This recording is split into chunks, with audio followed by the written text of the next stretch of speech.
Friends చూడండి, మాలదే కలిపాడు. మాల కలిపి కొన్ని కొట్టి నీళ్ళు పడుతున్నాడు.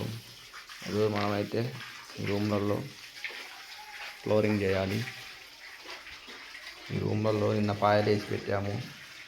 చూడండి, మనకు పాయలు పచ్చిమి అది కట్ అవుతాయని ఒకరోజు ముందే వేసి పెట్టాము. ఇందులో ఈ బెడ్రూమ్లో వాళ్ళలో కూడా వేసి పెట్టాము. ఇందులో ఈ బెడ్రూమ్లో కూడా వేసి పెట్టాము. అదే రోజు ఈ 2 రూములు లాగేస్తాము. ఇందులో సెల్ఫ్లు పెట్టాలి. ఫ్లోరింగ్ లాగాక సెల్ఫ్లు పెడతాము.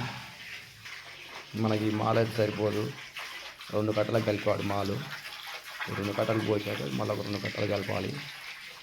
మనకైతే ఈరోజు ఈ 2 బెడ్రూములు ఫ్లోరింగ్ అయితే అయిపోతాయి. చూడండి, ఈ కిచెన్ ఈ వాల్లో ఇందులో సెల్ఫ్లు పెట్టాలి. 2 రూములు మొత్తం ఫ్లోరింగ్ అయిపోయాక ఇందులో సెల్ఫ్లు కిచెన్ రూమ్లో పెట్టారు.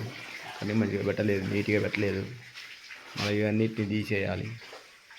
తీసి మనం నీట్గా పెట్టాలి సెల్ఫ్లు. సరే ఫ్రెండ్స్.